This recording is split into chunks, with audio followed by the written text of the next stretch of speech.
I mean, there's a reason why most of us writers are writers, just that like we like being alone. I think actually the greatest fear would be something like what happened to Game of Thrones, that it would be like, at some point, someone invites you onto a podcast and says, how did your career move so quickly? And what's the secret to your success?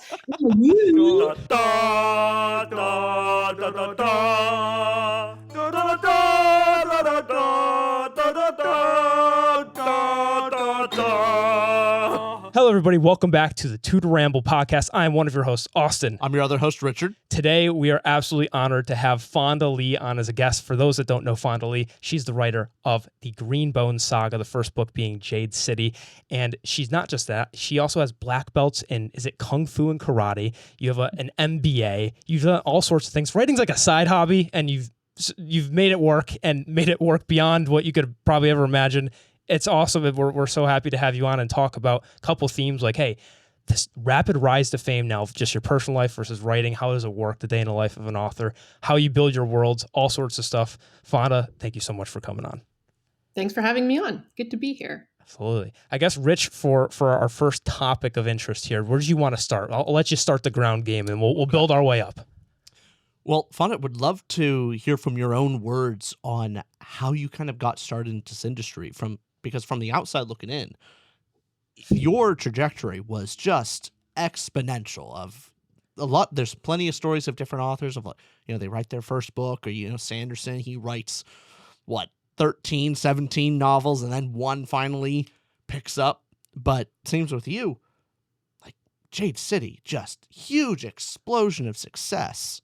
And you want to tell us a little bit about your story of from beginning to Greenbone Saga? Actually, from when your childhood to Greenbone Saga, yeah. Like every detail go through. Yeah, Right. So I was born. I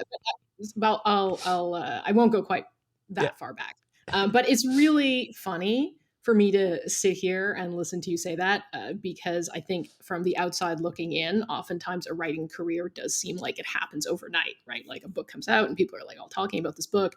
But from the inside, as the person who's actually going through it, it is nothing like that. It is very much a slow grind, a slog, a lot of detours and obstacles, and just it's very much like the 10-year overnight success, right? I remember at one point I read a blog post by V.E. Schwab, and this was back in the days when I was just getting started in the publishing industry. And she had hit the New York Times bestseller list, and she had written a blog post about the slow 10-year overnight success. And now when I go back and read that post, I'm like, that's so true, because there's so much that happens to even be able to get a book finished, get an agent, get a book deal, see that book through the publication, much less actually see your book successful out in the market and make a full-time career out of it. So my story as a writer starts pretty early. I was always just a voracious reader. So I was that nerdy kid who was in the school library reading fantasy novels after class was out and closed down the library and then went home with a stack of books. So I was into fantasy and science fiction at a really young age. But I did not ever think that writing could be a real career. I thought that, I have to grow up and go to college and get a good job and support myself and all that. So not become a podcaster, right? Terrible. Yeah, all these jobs that your parents, they're like, well, you can't make a living playing video games. No, I know several people who make a living. Right. You can't make a living playing D&D. Yeah, you can. Actually, today, I love that, the irony of it now that there's so many of us doing jobs in creative fields that our parents told us could not actually support us. But you thought that growing up, how can I actually be a writer, right? Is that feasible? Yeah, definitely. Especially since fantasy back then was much more narrow than it is now. The fantasy that I grew up reading when, was all that sort of vaguely medieval European swords and sorcery kind of stuff, which I loved, but I didn't really see myself necessarily reflected in. I certainly didn't know any authors who were like me. So I kind of just sort of assumed that, authors were sort of this, I don't know, this strange breed of humans. Wasn't something that I could aspire to necessarily. And I remember like always having this pipe dream though of like, I really want to write a book. Like I love writing books. I love writing stories. I had this really long bus ride with like, no Game Boy, nothing to do really, no phone to scroll through. So I just had a like spiral bound notebook. I just wrote stories in it. So I just always treated it like a hobby. Grew up, went to college, got a degree in finance of all things, and did management consulting. Worked in corporate strategy, Wow. and then had this period in my life where I kind of had like a crisis because I had to decide what to do next in my career. I was sort of at this inflection point where my boss was asking me, "Well, what do you want to do next?" Mm. You're kind of like on that promotion trajectory, and like, do you want to go into like general management? Do you want to try like transition laterally? Like, what do you want to do? And at the time, I was pretty much not writing at all. My like life was just too busy. Mhm. And as I was going through all these like career visioning exercises, I just kept coming back to I really miss writing. Like I used to write all the time. I used to love it. Why can't I do that anymore? So rather than like double down on my day job career, I was like, well, I'm going to try and actually pull back on the day job and find some more time in my life to do something I actually want to do. So I started taking myself seriously as a writer, actually trying to join writing classes, get my work critiqued, finish a full manuscript. And granted, this was like early. This was probably around 2010. Yeah. Yeah. So a solid 5 years before I was published and 7 years before Jade City came out. Right. And so at this point, I was still juggling the day job, my family, trying to get some writing in there. I remember taking like online classes where I would read and write and critique on the weekends or on evenings. I completed a kind of practice novel that didn't really go anywhere. Then I completed an entire full manuscript that I started querying, and that didn't go anywhere. And I was still querying that when I wrote a science fiction novel called Zero Boxer. And that's the book that ended up getting picked up. I got an agent, I got a book deal with a small press publisher for like a very modest sum of around, I think it was $5,000, and that was my first book. Awesome. But at that point, I was deep into it, and I am that. I just have the personality where it's like if I've decided I want to do something, then I go whole hog. So at that point, I was like, how do I do less and less of my day job Mm. and find a way to make this work? What was the point where you did quit, and was it when Jade City hit the top 100 times best fantasy books of all time? But No, I'd quit before then. before that, okay. So you knew it was coming. You said, I know I'm on the list. Let's. No, I like jumping out of airplanes without parachutes, apparently, career wise. I love that. So yeah, no, I quit. I believe around when my second book came out, which was EXO. It was another Okay. young fiction novel. Awesome. And then not long after, I got the deal for Jade City, and And I was on contract for a second book, the sequel to EXO as well. So everything kind of started to sort of snowball around then. But when Jade City actually came out, which was late 2017. It was by no means an immediate success. Like it was not an instant, New York Times bestseller. It was not like, it didn't immediately get like option for television. It definitely did not give off any signs of being, a successful book. I mean, it certainly got some critical acclaim right out of the bat, which was really nice and gave me confidence that the trilogy would be completed and that it would have some readership. And fortunately for me, I also had an editor who was very passionate about the books, who championed them. who got the 3-book deal for me. So I was like, great. This is like, at the time I was thinking this is great because it's almost like debuting again. I had debuted with a science fiction novel, and at that point I had 3 young adult science fiction novels out. So moving into my adult fantasy debut, it felt like another little like burst of energy, which is always great in the publishing industry. But I certainly had no sense of whether or not the Greenbone saga would take off, and it was like a very much a slow burn, word of mouth trilogy, and I really noticed it starting to pick up after the second book came out, Jade War, and then there was a readership that was eager for the third book, and then once the trilogy was complete, I think more and more people discovered it. That's amazing. You have your newest book coming out is being co-written by Bruce Lee's daughter, Shannon. It's called Breath of the Dragon. It's a book 1 of a new series. Is that correct? That comes out January 7th for those who want to check that out. We'll have link in the description below. But this is your newest project, newest series, because you're done with Greenbone for the moment. Yeah. Anything more going to happen in that universe?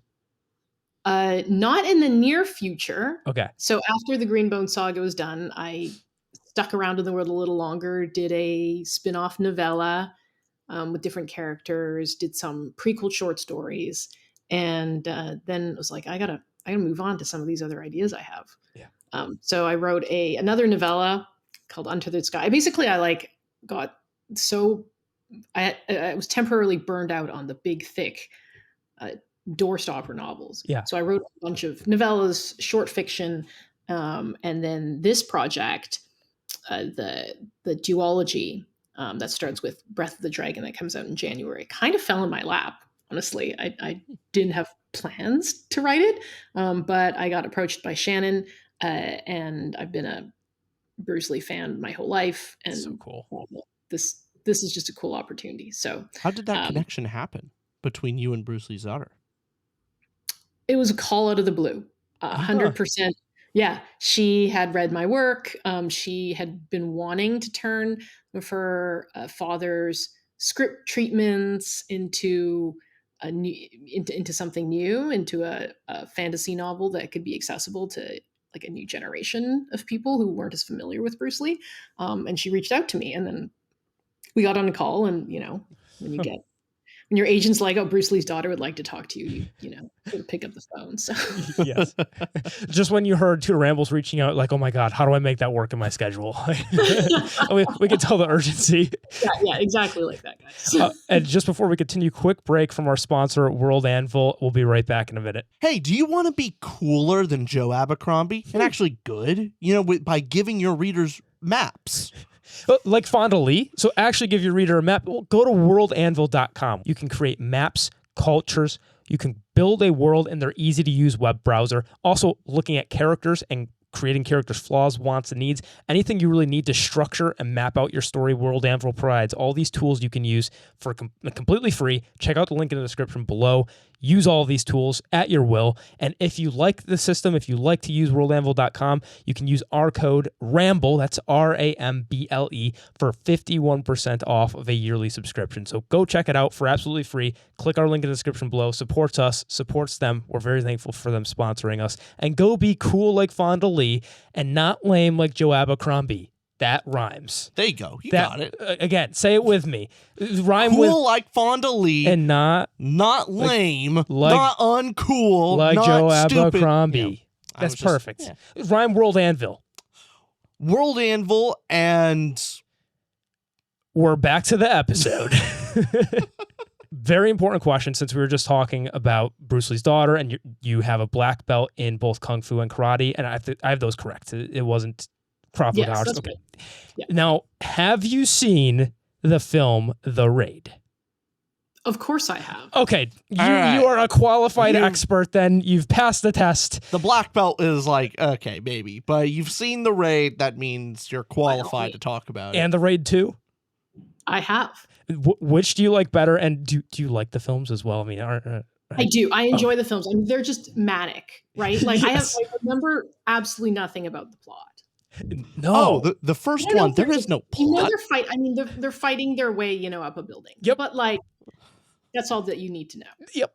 Yeah. That's it. That's all. Do you have some favorites? Yeah, absolutely. So the sheer quantity of silat knife fighting is just like it's a wonder to behold. Right. So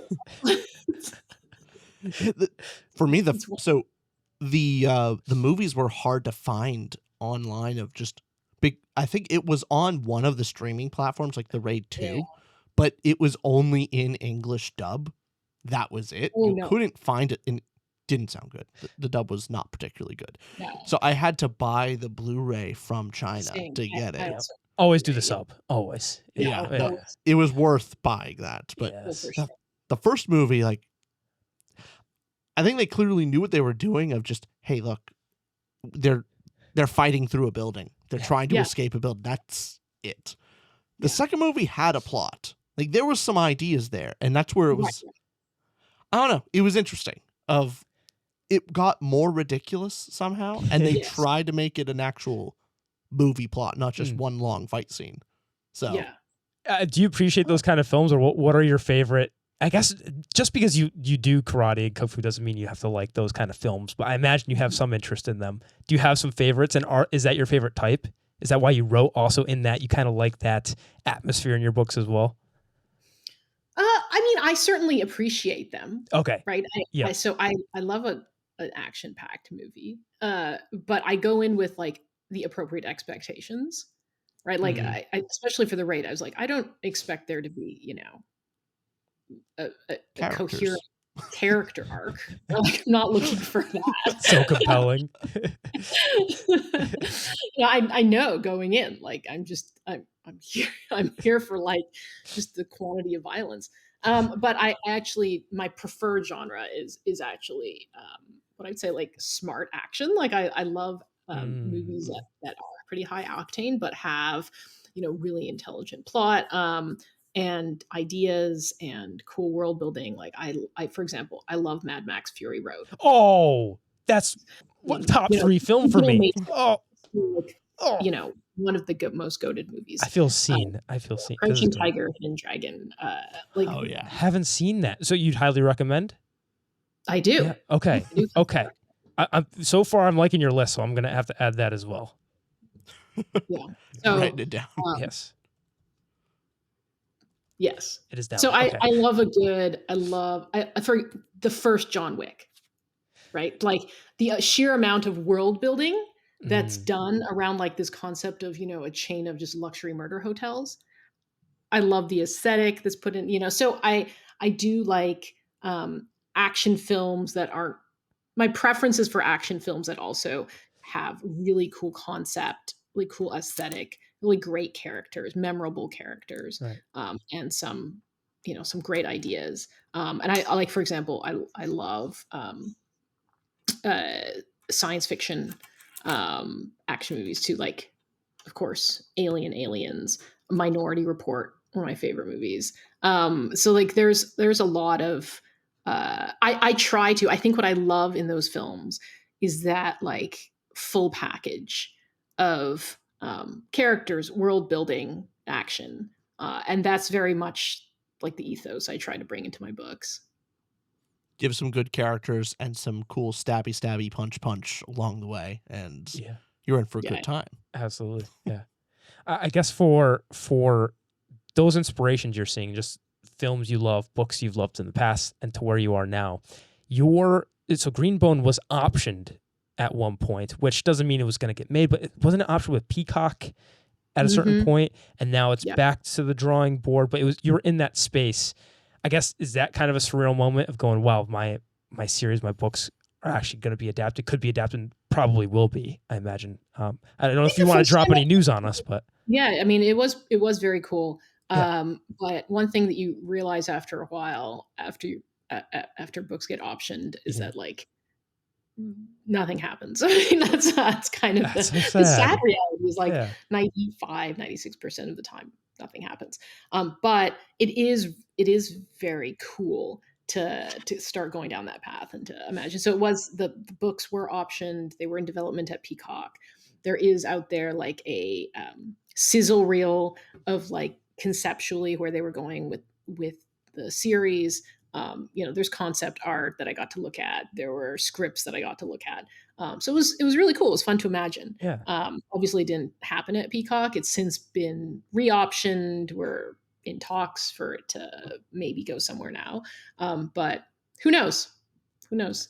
But as a writer, I mean, as a novelist in particular, I think one of the things that I always just come back to is that like I can only control the books. Like the books to me are they're canon, right? Yep. And the movie, the films, if they ever, or the show, if it ever gets made, would be its own thing. Like that's someone else's creative baby, and they're gonna, have their own take on how it should unspool, what the characters would be like. And as the author of the books, I don't have like a ton of control over that. So I'm one of those people who's always going to have the shirt that says the book is better. That's just Yeah. It's not always the case, but most of the time it is. I'm trying to think of a case where the opposite is true, and yeah, I don't have a single one. Arguably, you would say Lord of the Rings. Well, Princess Diaries is arguable too. Okay, that's also true. That's such a fun film, but there are films that you don't realize are books where the film is better. So, for example, like Die Hard is based on a book. That I would have, right? I would have never thought so. Yeah, exactly. Jaws. Oh, That's yeah, right. yeah. Right? That's right. Yeah.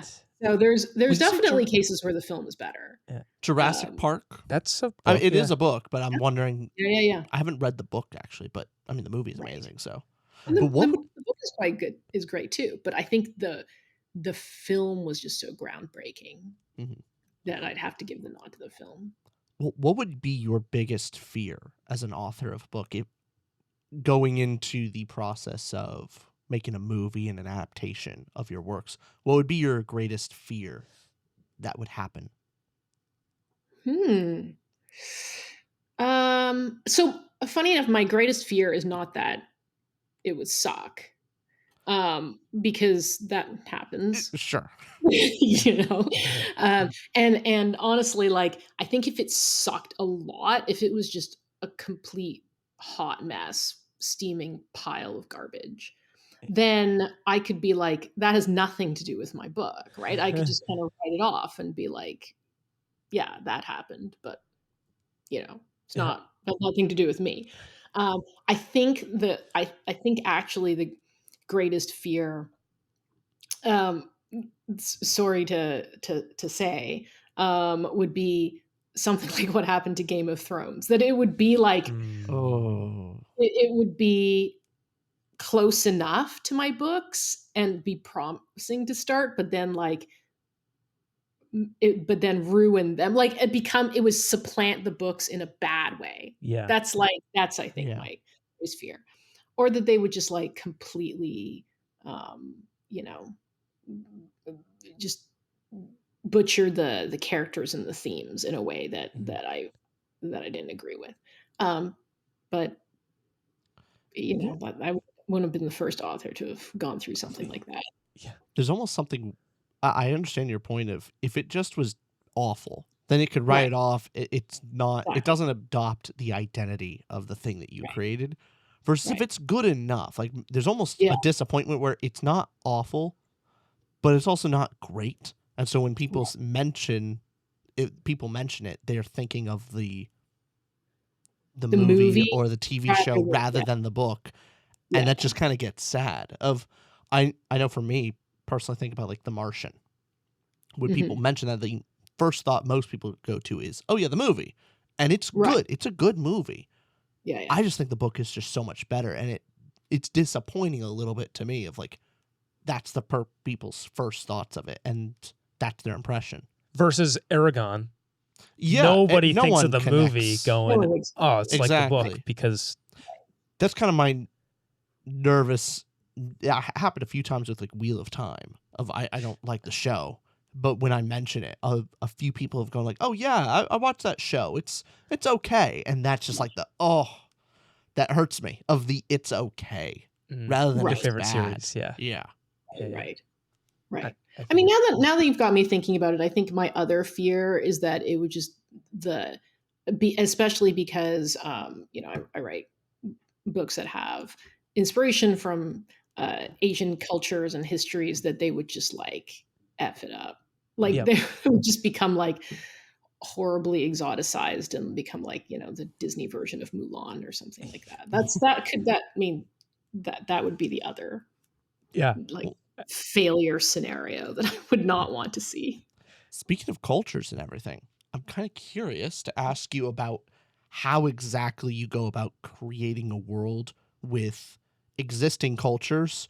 With like, how much do you take? How much do you change? How do you change without maybe bastardizing it? How do you take without maybe just, that's just Japan, but in your world?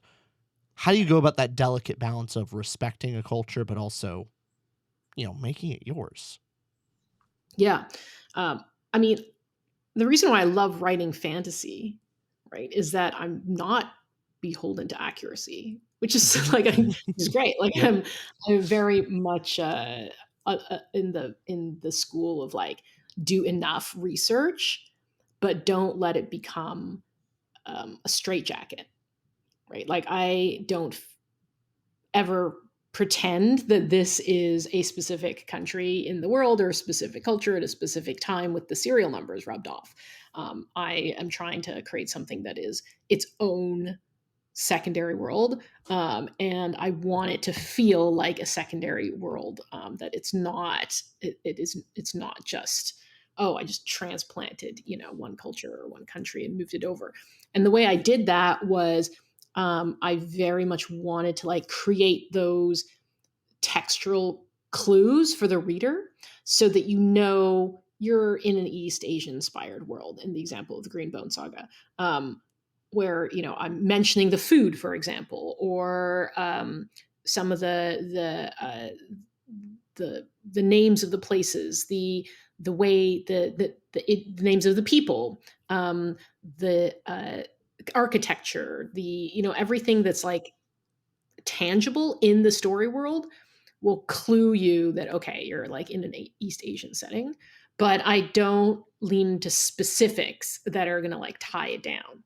So you'll notice like in the Greenbone saga I never actually use the word like kimono or katana or like dim sum or anything that's like obviously like, oh well, this is in our world. And if I'm going to describe a dish, I don't call it I'm not going to call it something really specific to our world.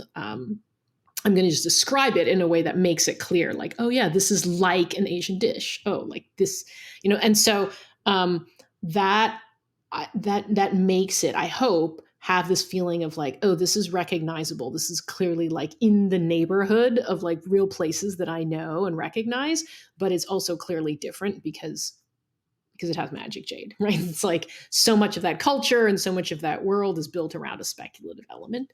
And then I would say I had even more of a challenge doing that when I wrote like this one novella, Untethered Sky, which is based on ancient Persia, which is the setting. And the reason why it's based in ancient Persia is because the story revolves around rocks and manticores, which are mythological creatures that originate in ancient Persian mythology. So of course it made sense for it to be in ancient Persia, but that's not a culture that I am personally familiar with. So it involved a lot of research, and it involved a lot of just making sure that like I got all the kind of the nomenclature, the textural details that would have been accurate to that time period in there, without like leaning on specifics. Like I never use like actual real world historical characters, and I made sure that uh, that that it was always like the characters and the world is treated just like as respectfully as authentically as I possibly can. Well, bringing it back to like your greatest fear on, a adaptation maybe mucking up the Asian inspired culture and all this. as a writer, what are some of the things that you see that's pretty easy to muck up? What's some of the, Mhm. what do you Yeah. see where you go like, oh, if I mess this part up, that'll just really ruin the culture? What have you either seen in your own work that you try to avoid when writing, or seen in others? I think probably the easiest way to muck it up is to lean too heavily into stereotypes or into cultural um, templates in a way that just makes everything kind of feel like a caricature or like an archetype, you know? Like uh what's a good example I come up with? Like let's say, you know, there's a story and it features Asian characters and they just are it's constant talk of like filial piety and obedience and honor and like I mean there are of course like those concepts are in my books. They are a part of Asian culture. But if you have if you kind of press on them too hard with like the authorial thumb where it's like, oh, that's just what all these like these characters are so that's all they care about. That's like, you know, the their defining characteristic, then they become archetypes, right? Like I think maybe the way to examine this is like imagine, you know, someone outside of American culture were to try and write like a story set in American high school, and all the characters are just cardboard cutouts of like what you imagine American high schoolers are like, right? There's like this dumb meathead jock, and that's all he does. He's like, you know, he's the football quarterback, and then there's like this blonde preppy cheerleader, and then there's like a nerd, and like that's it, right? Like that's all they are, that's all that they're defined by. You're gonna be like, well, okay, this person like has watched movies set in American high schools but has never actually been through an American high school themselves. Yeah, So so um Glee, you ever right? seen Steven Spielberg's Fablemans? The Fablemans. Have you ever watched it? I haven't. Oh, No. Rich, just the scene. We saw it. It was the Did we scene see with the it? bully and the volleyball scene. Oh yeah. Oh, Fawn, I wish we God. could pull that up. It's so well. It is Oh my Spielberg, Lord. so I think it's intentional. He's better than Yeah. that. It's a bit We of I mean, hope. it's one thing if it's clearly satire, right? Like if Yeah. it's like this, but if you're doing it straight, like if you're like, oh, I'm going to try and write like a, you know, something that feels like deep and literary, but like all these characters are just Yes. stereotypes. It- Yeah, it's another thing if it's like being played for laughs because it's so like obviously. I wish we had a function. Could we pull that up? Is there a way? I mean, we could, but then that requires. Oh, you would have to do some. You know what? I'd have to look it up. We'd have to pause and. That's our next goal. Fawn, the next time we'll have some technical capabilities because I would want to see Fauna's reaction. Oh, it'd be so If funny. you want to pause, I can pull it up. Fauna, do you want to see it? Sure. Okay, well, we'll be right back. Okay, we're back to the episode. That was a quick cut. We just took 27 minutes of Fonda Lee's time to find this clip. So Fonda, here's the hyped up volleyball scene from The Fabelmans, the most niche film. All right, Rich, if you want to go ahead and play. By the Fonda, if you could hear that audio where comes up to him, gives the, oh, you just rattled my chains, and the staring look and going, hey, cool it. I think that's what we were talking about with those, you know, the in your face high school stereotypical scene. Yeah. So this is actually entertaining to me because my son is a avid volleyball player. Yes. And so I need to. I'm sure he has not ever seen this scene, and now I have something I can show him and be like, "Hey, look." How old's your son? He's 15. Okay. I was going to say, because, yeah, the film, I don't remember the film being that. High school volleyball player. Yeah. Exactly. That is a. Now, who knows if what Spielberg was going for there? It's a strange film, but it's just a very niche reference to the problem you're talking about, where you don't want to exaggerate something and is that the right word to use? Exaggerating a culture to make it so on the nose, so in your face that it just comes across as that's.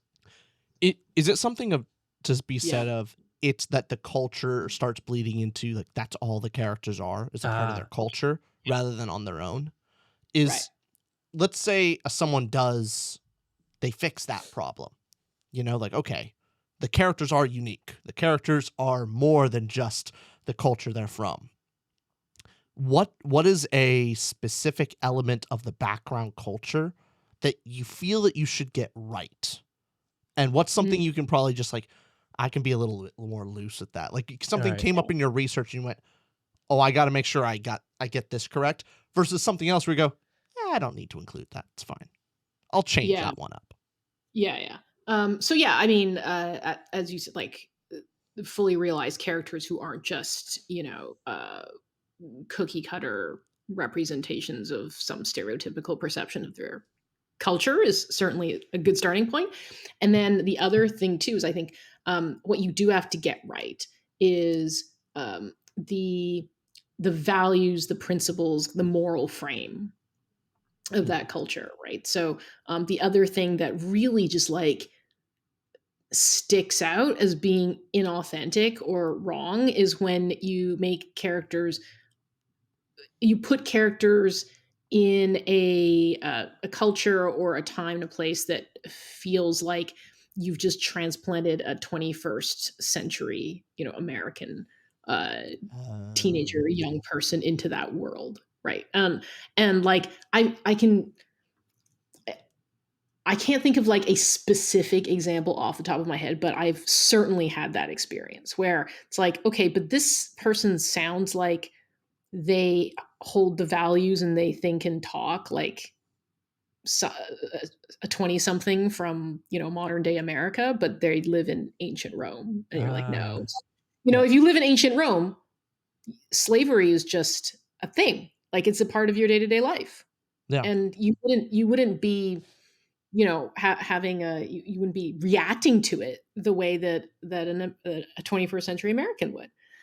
Human sacrifice was just a thing at certain times of our human history in certain cultures, at or forced marriage, or there were so many things in our world that don't or aren't accepted now, that I think if you are trying to write authentically for a specific culture or time period, you have to reorient yourself around like, Yeah. well, what's the moral frame of these people? Like what's their day-to-day I'm life so like? sorry to get you in this trouble. Can I make a complaint? The Dune films, do you love the Dune films like everybody in their right mind does? I love the Dune films. So me and my man, Christopher Rocchio, do you know Rocchio as well? He's Yeah. Sun I Eater. just met him at Dragonsteel. Yeah, we had dinner with him. Awesome guy. He's so cool. And we were bonding. Mr. Rocchio and I, we were bonding over. He had some complaints about Dune. I'll let him speak for himself. But something we were bonding over was a bit of that modernity thing. Maybe this is more my complaints, but with the Dune films, and we can go off this. I know you love the films, but with the Bene Gesserit and how it works in the Dune books and their control and how they plan this all out and have the Fremen and this belief around the Quasi-Khadarach and all this.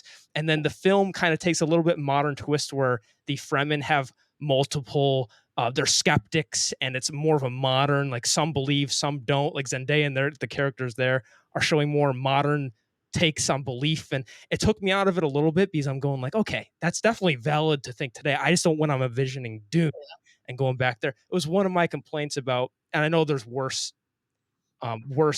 takers against this, but that's the first that came to mind for me, and you don't have to agree with that, but I do agree with your point about kind of you're taking a modern sense in like a place where, of course, back then human sacrifice was a daily thing. Why would you all of a sudden, unless it made sense in the story? But to your point, that's what came to mind for me as a minor complaint about Dune.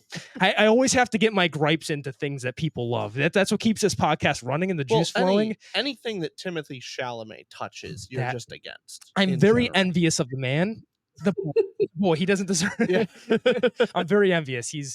And when somebody does something that's okay, so fine, it's a little joke on here, but Timothee, something about him, just when I see him in films, he's not in most of the films I like, but I joke about not liking him, but there's truth to jokes. And so when Timothee did something really fun and cool, where there was a Timothee Chalamet lookalike contest in New York City, they were having a get together. Timothee wasn't a part of it, but he showed up part of the contest on the look-alike contest of people trying to look like Timothée Chalamet. It was such a funny thing, and I hated it when your enemy does something that makes them human and admirable. You ever have that where you just go like, I wanna hate this guy, but they do something, they make a funny joke, and you're like, damn, that was funny, or dang it, they did something good. And it's just that a bit of when you watch somebody, you want them to fall, but I guess that's a lot of Rich and I on here. Like when we push back and forth, and when you see your brethren do something. I can't wait to rate your book 1 star. Oh, it's gonna be. I'm looking forward to that day. Yeah, we have a lot of tension here, Fonda. But Sorry, actually, I'm waiting. Actually, I'm actually waiting for your book to just contain like a lot of underhanded Timothée Chalamet references. So that's what I'm going to be. If I don't see this, I didn't know that this was such a long running. It's what defines us, really. It really is. So all Actually, that I wanted to wrap that around to a question about books. Is it related somehow? Yeah. Oh, that's well, beyond me. Good luck. With you and Timothée Chalamet, the trick of a character you really hate, and you make him do something, go, oh, now I like him a little bit. I didn't want to like them. Right. Have you ever tried to do that with a character where you deliberately make a character supposedly on all facets, like, if they're in ancient Rome, like, they're an advocate of slavery. All the things that they shouldn't believe, and yet is it fun? Just like, I'm gonna try and make you like them. Do you try and plan that out with some of your characters? Of on paper, this character shouldn't be likable. You won't agree with them, but I'm gonna make them do something that gets you. I feel like I do that with all my characters. Honestly, oh yeah. I think there's elements of all my characters that are unlikable to some extent. I mean, maybe not all of them. Andon is pretty likable. But I think that like there are a number of my characters where, like I want to remind you that, and there's certainly times in the series that I deliberately remind you that these characters do things that certainly by our standards are pretty deplorable, but they're your protagonists. So if I've done my job right, you're gonna be rooting for them.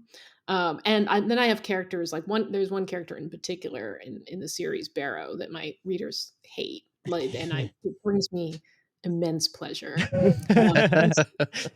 Yeah. And I like the fact, I mean, at least I've certainly heard from some of my readers that they grudgingly come to accept and like maybe even sympathize with this character. And that makes me very happy. That has to be cool to see. I guess, is it cool to see as well that people have different favorites? Do you have a universal everybody loves Andon, or do you see it? Oh no, I mean Hilo. Oh, Hilo is very polarizing. Yeah. He's my favorite. Yeah. Yeah. I don't know. Andon was I'm the most fascinated with it. To also give context. Yeah. Only read Jade City. Moving on to Jade War here pretty soon. Yeah. Okay. Character I'm the most excited for, of course, is Andon, which I mean, to the people who've read the book, kind of know why. And the book, we didn't love the book as well, so we are curious because this happens all the time where we read a book 1, the book 2 gets us, and all of our patrons in the book club were like, book 2. Even people that liked book 1 enough, or even that didn't like book 1, said book 2 was so much better. So we're upset that we couldn't finish the trilogy before having you on, because we would have loved to finish it and then have the whole context. We could do multiple. We'll just have you back on next week, the week after. So we're gonna keep this going. It takes a little longer than that to read the rest of the books. Yeah. Well, no, I mean that happened with Empire of Silence with Christopher Rocchio. I liked the first one well enough, like it was good. I didn't like it, and we just had dinner with him. Yeah, and then we read book 2, and then that looking back, there are so many book 1s that feel almost disconnected from the rest of their series. And I wonder if, Fonda, do you maybe see, like, is there a reason for that? Is that because maybe it's a new author and like it's not the same for you because you've written other books before, Jade City. But is there like a first book curse? First book syndrome? Yeah, I don't know. Just a lot of series that come to mind. And some of my favorite stuff, the book 1 is definitely not the best. And I was convinced to read on. I don't know. Like, I don't know. I mean, I feel like I'm on here prematurely. I should wait until you guys. That's true. So. That's true. Okay. Give a verdict. Yeah. But I mean, I honestly don't think that's it. I think it's just because there's there's the book one, you're still getting to know the world, you're still getting to know the characters. And if you, I think there are stories, especially ones that are like sprawling epic space operas or, big epic fantasies, where the scope of the story is such that you're really not going to see the full picture until you're through book one and into book two or even later. Yeah. So there's, I can also think of TV shows. I can think of, film series where it's like, yeah, maybe the first installment feels more like a slow burn, but that's just because the whole first book has so much heavy lifting to do to set up a story of that size. Yeah. And I guess it must be challenging as for an author to balance of they have these grand plans for it, and so you do have to do a lot of setup. But how do you incorporate some type of conclusion in that book one to keep people satisfied, keep people hanging on? Right.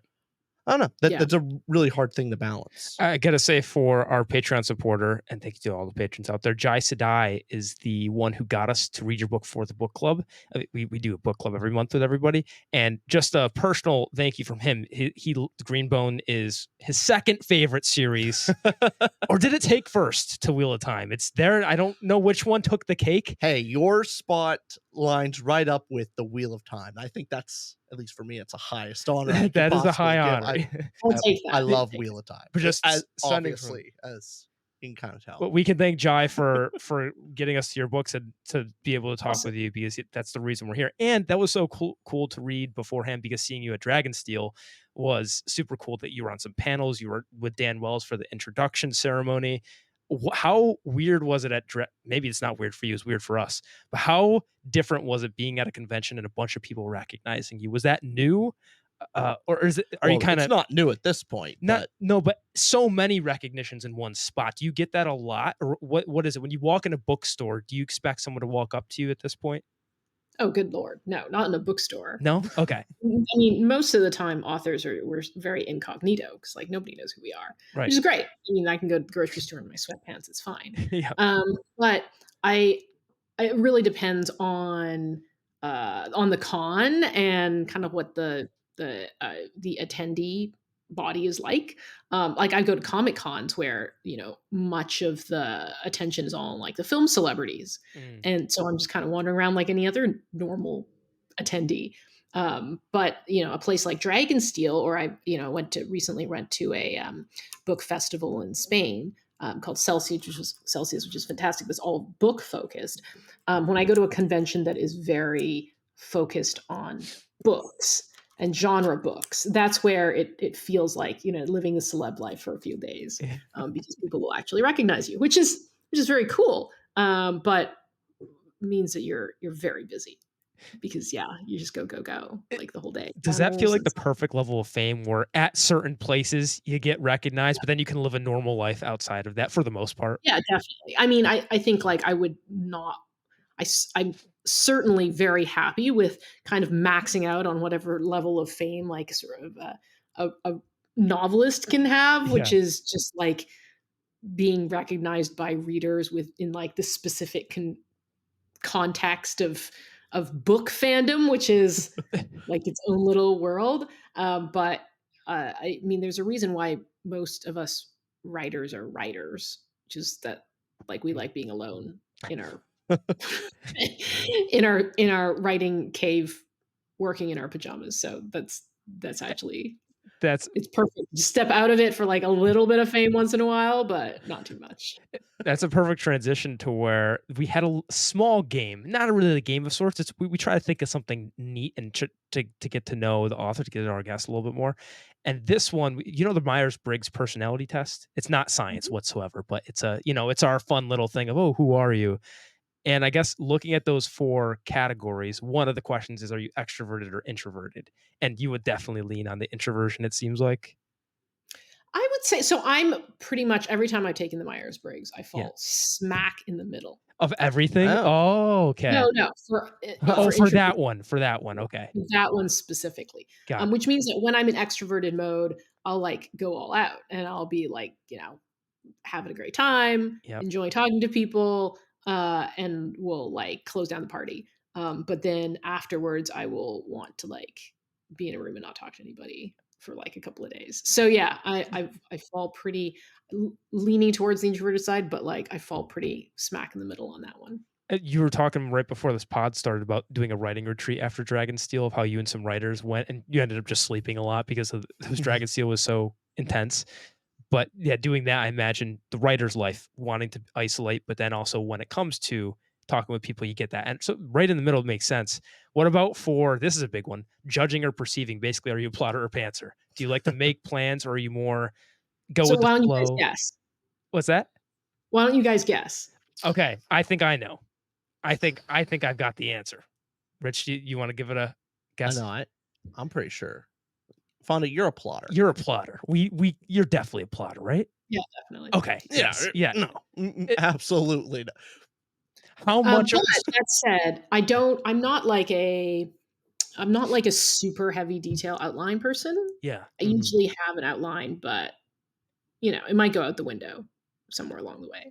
Yeah, I've heard the biggest complaint mainly for plotters, like the reason why pantsers don't like to really detail it out is like once they create a really detailed plot line, they're just like, why write it now? I've already discovered all the work, and so if you get too in the weeds, then it kills the motivation. That's what I've heard, at least. From people who are pantsers? Yeah. Yeah. Mhm. What would you say to the thinker or feeler? Are you more logical with your decision making, or do you care about people's feelings? Are you What more? do you Oh, I think I know. I got to guess. I think you're more on the logic side. I do too. Mhm. Yep. This is good. I'm feeling good. We're able to guess this. This is very cool. What is the answer? Yeah. We've been saying what we think. Well, you said yes to that? More Yeah. logic? Yeah. Oh, okay. Yeah. So when you're how does that work with your writing when you're going into a character's mind? I guess not that you go through this test of sorts with your characters, but do you kind of think in your head, hey, is this person more on they're more of an empath or they're more of an analytical decision maker, or how much of your mind goes into the characters and then sprouts from there, if that makes sense? Like, how much do I analyze them before I write them? Is that kind of the Yeah, I guess question? because Yeah. you're not like are you not emotionally going like how would this character feel, but you're kind of being more analytical and planning like this is how the character would think. Like this. So I guess are you more focused on how the character thinks or how the character feels? Because you personally I mean, seems like you go in the like lot. they're very tied together, right? Like Yep. I think like how you process things is always some combination of like your reason and your emotions, right? Right. But like I certainly do consider that particular character's inclinations. Like, are they more likely to react emotionally, or are they more likely to react like rationally, with logic? And like I do that with a lot of my characters, is try to balance them out against each other, and to create like interesting dynamics, right? So like Hilo is a very feeling type of Yeah. person. Like he's Yeah, one he is. driven a lot by emotion, but like no one is 100% anything. And like Shay, for example, is clearly the more rational, like, Mhm. logic driven type of person. So they create like a juxtaposition, right? And when they have interactions, that's kind of the dynamic. Um, but of course, Shay has a lot of feelings and a lot of emotions play into her decisions. They're just a little bit more like under the hood, right? Yeah. And like, of course, Hilo's also extremely calculating. He's thinking a lot about like, you know, uh, how to politically like outmaneuver his enemies. But that is also kind of shot through with how he personally feels about like people individually, right? So I guess like the answer to your sort of question was just like both. But like I do certainly like think about like the inclinations of the characters, not necessarily always through like a Myers-Briggs lens, but Yeah. certainly like through their personality, and like how does that play off against characters with different personalities in the story. For your characters, do you do any kind of like test scenes? Like, because I've heard some authors say, like, oh, when I'm figuring out a character, I will write them in certain scenes just to see how they play it. Yeah. And then I write the actual book. Do you do any of that? Like, how do you normally plan out these characters? No, I usually just write it. I mean, there's definitely scenes that turn out to be test scenes because like they get cut. Those turn Right. out to be test scenes. Right? Because like I'll write a character and like the scene won't really go anywhere.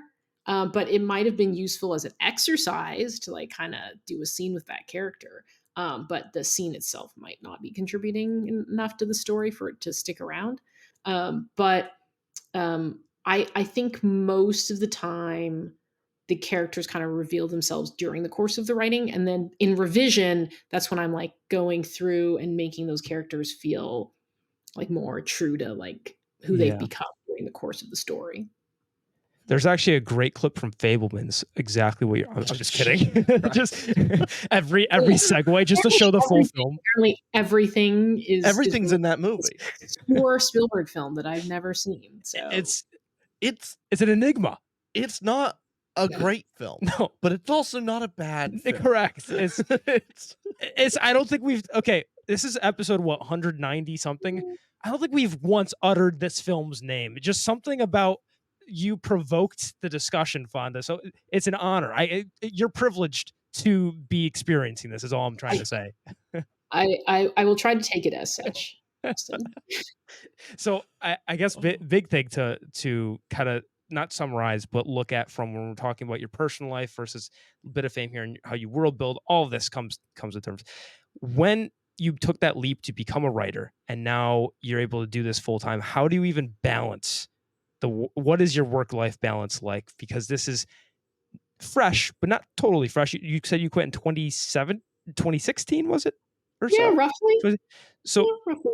Somewhere there. You still had most of your career was not being a writer, if that's correct. You were still in the business sphere. So how does this compare to your work-life balance when you were in business versus now as you being more in the creative? Because those are such seemingly opposite professions. So how did that work? What was the juxtaposition like? So in some ways it's much better balance. In some ways it's way worse. Okay. So on the plus side, I have a lot more flexibility, right? So as a writer, I don't have a ton of daily deliverables. Like there isn't a boss looking over my shoulder. There isn't like, you gotta be at this meeting at 8 a.m. Like there's most of the time I have a lot of flexibility with my schedule, which has been great, especially because I, was raising kids, and so having that flexibility to like pick my kids up from school, to be at their games, like all of that is really great. On the other hand, the balance is terrible because there's no separation between work and life, right? Like as a writer, you never are complete. You're never like checking out and going home because it's just kind of constantly in the background. There's no like clock in and clock out time. It's not like and I'm leaving work now and going home and I don't need to think about work for the rest of the evening. There's so much of, especially when, I was, when I was like juggling, my kids' schedule and mine, I still am, but like, there's a lot of like fitting writing into just like these little opportunistic times like throughout the day. And so you're kind of constantly feeling like you're never working enough, but you're also working all the time. So that it's definitely different, and I think something just to be aware of for anyone who's listening who wants to make that transition into a creative career. So that unlike a normal day job, there's not a lot of structure, and that can be like great in some ways, and it can be like very trying in other ways, because there is also there's no external benchmark for how you're doing, right? Like it feels like you are treading water and you're not getting anywhere. And maybe you've been querying for 2 years with no success, or you've just been working on the same novel for months and months and months and it's going nowhere. And there's no regular performance review by your boss that tells you how you're doing. There's no like, you're up for promotion now. No, you're just grinding away largely in a solitary, state. And then at some point, someone invites you onto a podcast and says, how did your career move so quickly? And what's the secret to your success? So that's kind of... Sorry for putting some structure into your schedule, by the way. We knew we said be here 1 o'clock sharp, and you did. So you're still great at maintaining a schedule. It's because of my MBA training. So that's why I was here right on time. It's like to have So there you go. Those other I bet writers like not Joe all of your authors Abercrombie. show up. Oh, I bet not all of your authors show up right on no, time. Joe was hours. No, he was No. he was pretty close. It was He was 3 minutes late or just something. 3. It was So yeah, nothing. you have my previous career to thank for that. Yes, Yeah. In fact, thank you very much. I guess, have you tried implementing a schedule with your now flexible schedule? Have you tried Mhm. going, I'm working from this to this? And has that worked Oh, if yeah. you've done that? It does definitely work sometimes. At one point I got just like so frustrated because it was like getting to be hard to like work at home. Yeah. And this was like sure. So I'd written Jade City during the pandemic, which was a challenge. But at a certain point, post pandemic, is like I'm so sick of like my usual working places. And I've worked all sorts of places: coffee shop, the library, my home office, you know. So I actually rented a co-working space, like an actual shared office. And I would like leave at a certain time in the morning and go there and like work for a certain number of hours and then come home in the afternoon. So that was like my attempt to make writing more like a day job. And that sometimes works great. Like I actually found it to be very helpful to just create like a physical separation and be like, I am working now. It often, however, gets thrown completely out the window by things like traveling, like Dragonsteel, for example, last week, through the writing schedule way off. Yep. And then book launch. So I have a book launch coming out in January. So I know January is kind of a write off because every day has like some interview or some publicity thing. So yeah, it's one of these things where it's like there's often something more pressing or something that's kind of more immediate. And it's very easy to be like, I've got to do XYZ today. And it's hard to protect that writing time. So I certainly do this. I think a lot of writers that I know do this, which is just like we're trying to hack our process all the time. We're trying to come up with the trick that'll fool our brains into writing. That's a great way to put it, because that is true, that writing in your book is not an immediate deadline. That is, Mhm. it's so far out that you can prioritize, oh, what do I have to do now or by next week? This is due in even 1 month away. That would still take in your mind some priority, especially your business mind going like, okay, this is the deadline I need to hit first. This is the thing I have to do next. What's the best way you found of trying to hack your brain? Is there any other tips or tricks you'd give to people, myself included, just of how to get that right balance? Oh gosh, I feel like I haven't solved it by any means. It's like it's still a constant struggle. Um, I mean, the only thing really is that I try to break an overwhelming task down into smaller and smaller pieces. So, like I'm working on a novel right now that I'm behind schedule on, and when I look at it, it just feels overwhelming because it's a pretty big revision, and the only way I can tackle it is by like break it into smaller pieces, into like down to like okay, this week I will work on this one chapter. Like I can't see the forest for the trees yet, but like I know this chapter needs to be fixed in this specific way. So I'm gonna, do that. And I know other writers, other advice that I've gotten from um, uh, folks who've been where we all get to as writers, which is like when you feel like you can't handle eating the elephant, you just take one bite at a time, right? Like just just make it into as like as minuscule a task as you can, and then eventually you sort of just it's like stacking sheets of paper. Eventually, it'll get there. I heard a little bit of a rumor during Dragonsteel that Ooh. Sanderson's got that trick down.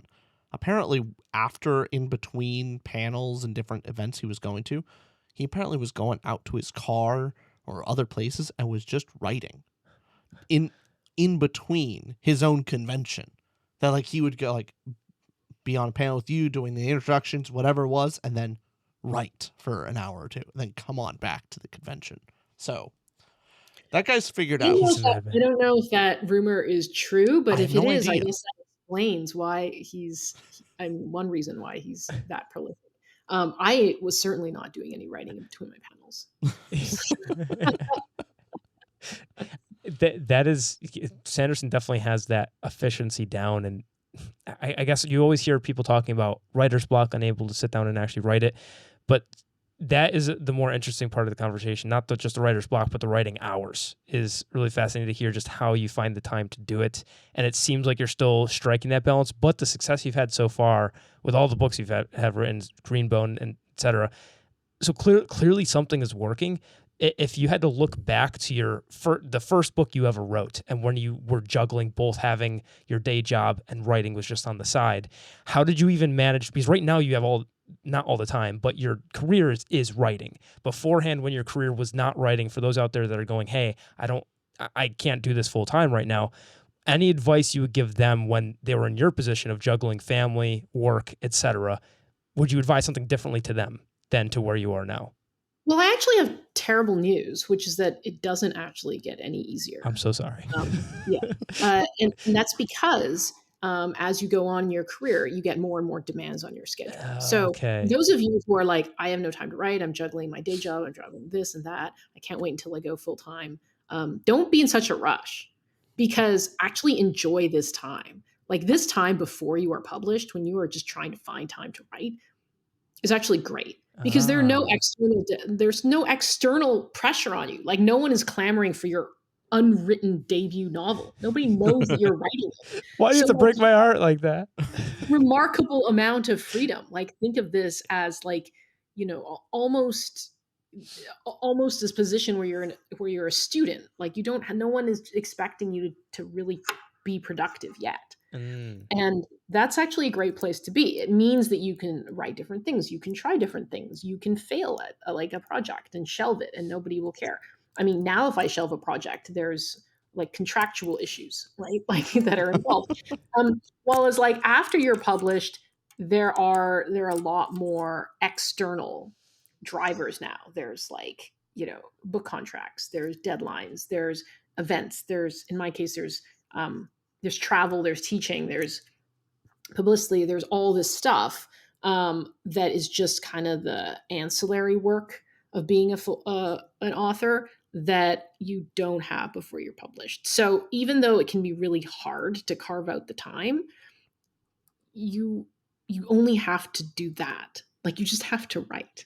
Like you don't have to do much else other than be like, I can sit down for, I don't know, 30 minutes, or I can write 500 words today, and I guess I would tell myself, like back when I was writing my debut novel, and I remember like just having that like that drive to kind of make it work.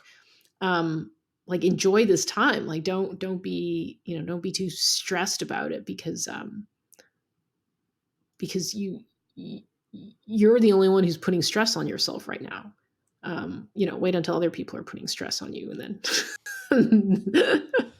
Well, and which scenario do you find yourself able to write more? The one where there is less stress on you, of less pressure. It's your debut novel, versus now where the lawyers are breathing over your shoulder, breathing on your neck. I think it was easier to write before, honestly, and I think one reason is because you don't have any track record yet. So once you do have a track record, then you start thinking about things like, is this book, is it brand enhancing? Is it going to, what are my existing readers going to think about it? Is it like, for example, I have anxiety over the fact that I have a young adult novel coming out, and I'm most well known for my adult fiction, and I have adult fiction projects that I want to be working on. And is this going to be a detour? Like, are people going to come into this book expecting it to be an adult novel, and they'll be like, I didn't want a YA novel. What are you doing, Fonda Lee? Just give me more of this thing that I already like. So there's those sorts of those considerations, and also your standards rise. Right. Like now I'm at the point where I know a lot more about the craft of writing, and I can see the issues with the work as I'm working on it. While as when you're earlier on in your career, there's a certain amount of just like ignorant happiness that you have just to be doing the work. And you don't kind of see all of the issues with it as clearly. I mean, at this point, I've written a bunch of books and I've also taught and I've critiqued a whole lot. So as I'm writing, I can see the problems materialize on the page in front of me, like the second the words are down. Ooh. And that can be kind of a paralyzing place to be. So I think it's harder now. It's definitely harder now. Wow. Yeah, I haven't really thought of it. I've heard very consistent. The consistent advice is just get your draft one done. You know, just go through it. It's going to be rough. It's going to be bad, but just get it done and then revise, work it out. But I imagine that must be just so much more distracting is during draft one, during your initial writing, you see the problems come up versus, you know, a newer writer that only sees them on revision. Right. So at least they're not distracted and they can actually just finish it. Versus you're going to be convinced to like, oh, maybe I'll stop. I genuinely actually hate first drafting. I'm much happier in revision mode because then I'm fixing things. First drafting just feels like digging myself into a deeper and deeper hole. And that's the part. Writers differ on this. Some people love first drafting, and revision is just a giant pain to them. But I'm kind of the opposite. Okay. Tell me your secret on that, because I am the same way where I hate first drafting, but I love editing and revising. Is that just a personality thing? That, like you said, specific to certain writers? Is there what's a way to kind of benefit from that? So you just plow through your first draft and then have a grand old time afterwards? Yeah, pretty much. Yeah. Okay. I mean, yeah. You just kind of have to like create like a structure around your first draft that you just like force yourself to do it. I mean, for me personally, I find it really helpful to think of the first draft almost as like a zero draft, like lower expectations for your first draft. Like whatever your abysmally low expectations are for your first draft, just lower them even further. I love it. So I mean, how many chapter ones did you let's not embarrass have? myself. Let's embarrass you. Too many. Way too many. It's a lesson still learning, but yes. That is, I'm sure you've heard of those everlasting chapter one rewriters. Unfortunately, I'm beyond that, but that was me for a long time. And I know a lot of people out there listening, if they're writing their books, a lot of that trying to be perfect about it and just that urge to fix something when you know it's wrong. And that's part of what it's got to be so difficult for you is even when you're doing those first drafts, now since you're even better at it, as Rich and you were just discussing, you know it's bad initially, but hopefully you get that relief that you get to fix it later on. And is that that's a side quote. Do you ever write notes while you're doing a draft one or a draft zero? Like, I know this is wrong. I'm going to come back to it. Do you have like two things that you're kind of writing? That's actually helpful because then at least you're kind of marking it. You're just making a note like, okay, I know this needs to be fixed. You know, and the parentheses are really helpful. Where it's just like, insert great fight scene here. Have you ever done that? Oh, yeah. That is awesome. So Fonda, I guess for everybody listening at home, hopefully this has been helpful for people with writing, also world crafting.